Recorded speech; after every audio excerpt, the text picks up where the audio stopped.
I remember that day as if it were etched into my bones, a strange mix of excitement and fear, beauty and danger, the kind of experience you can only fully appreciate long after it has ended. We had set out early in the morning, just a small group of friends who thought we knew the trails better than we really did. The plan was simple: hike through the ridge, enjoy the dramatic views, take some pictures, and head back before sunset. But nature has a way of humbling you when you least expect it. And that day, surrounded by sharp cliffs and echoing winds, we learned just how small we really were. I'm telling you this because it's not just another hiking story. It's a reminder that beauty can distract you, and distraction can get you lost. It all started with us pulling out our phones and cameras at every turn, obsessed with capturing every rock formation, every shaft of sunlight, every angle of the cliffs that rose like massive cathedrals around us. We weren't careless, or at least we didn't think so. But the more we stopped for photos, the less attention we paid to the trail. One moment we were sure we knew where we were, and the next, the familiar path had disappeared. At first, nobody panicked. We laughed about it, joked that we were professional adventurers now, carving our own way through the wild. The mood was light, as it often is in the beginning of trouble, because the human mind doesn't want to admit danger when it still feels distant. We climbed around, checked our maps, tried to retrace steps, but the cliffs were like a maze, every corner leading to another wall of stone. The sky stretched wide above us, and the wind whistled to the rocks like a reminder that we were out of our depth.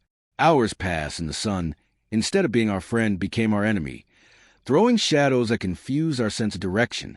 We kept moving, snapping fewer photos now, our laughter replaced by murmurs of concern. Water bottles grew lighter with every sip, and the realization hit us that if we didn't figure something out soon, this wasn't going to be just an adventurous story to tell. It was going to be a problem we might not walk away from. That's when I remembered something I had read years ago in a survival guide. It said water always finds the lowest point, and if you're lost in rocky terrain, you should look for signs of a stream or seepage at the base of cliffs or in narrow gullies. I told the others, and suddenly we had a goal. We weren't just wandering anymore, we were searching. We started listening, ears straining for the faintest trickle of water beneath the endless sound of wind. And then, after what felt like forever, we heard it, the subtle, rhythmic sound of running water. Our pace quickened, every step fueled by the promise of relief, until we stumbled down a slope and found it. A narrow stream cutting its way through the rocks, clear and cold, like salvation itself. We dropped to our knees, splashed it on our faces, filled our bottles, drank until our stomachs ached, and in that moment, the world didn't seem so threatening. We had water, we had hope, and that was enough to keep us moving. But the stream wasn't just a blessing. It was also an obstacle. It grew stronger the farther we followed it, turning from a gentle trickle into a rushing torrent that cut through the gorge. The path on our side ended abruptly at a drop, while the other side of the stream looked like it continued toward more gentle slopes. The problem was the water between us and safety. It wasn't wide, maybe 12 or 15 feet, but it was violent, churning white with rocks hidden beneath. Falling in wasn't an option. The current would slam us against boulders before we could react. Standing there, dripping sweat, exhausted and still carrying the weight of fear, we realized that if we wanted to get out, we needed to get across. That's when the idea came to me. Use what we had. None of us carried ropes, but I had a sturdy leather belt around my waist, and the trees nearby were sparse but strong enough to provide branches. With some teamwork, we could make something like a bridge, not elegant but functional. We got to work. I pulled off my belt, threading it through the sleeves of jackets, tightening knots to create length. Others broke branches, stripped them of leaves, and lashed them together into makeshift rails. It was messy, desperate work, and our hands shook from both exhaustion and nerves. Every snap of a branch echoed in the cliffs, like the mountain was laughing at us. But slowly, the structure came together. A crude span would stabilize by the belt and clothing we sacrificed. One by one, we tested the weight, pressing, shifting, until it held enough to crawl across. I went first. The stream roared beneath me, cold mist rising from the water, the sound so loud it drowned out my thoughts. Every inch forward felt like a gamble, but I kept going, gripping the branches so hard my knuckles burned. When I finally reached the other side, Relief hit me like a wave, and I turned back to encourage the others. One by one, they made it across, each crossing slower and shakier than the last. But in the end, we all stood together on solid ground again, staring back at the stream that had almost kept us trapped.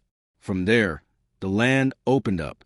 The cliffs softened into rolling hills, and in the distance, we saw rooftops glinting in the late sun. A village, civilization, safety. Our steps quickened again, driven by the thought of food, warmth, and the sound of human voices. When we finally stumbled into village, covered in dust, scratched by branches, and carrying the weight of exhaustion, the locals looked at us with a mix of surprise and amusement. They had seen hikers like us before, people who underestimated the land, people who got too distracted by beauty to notice danger creeping in. But they also offered us water, bread, and directions back to the main road. Sitting there in the fading light, I thought about how close we had come to letting our obsession with photos turn into a serious disaster.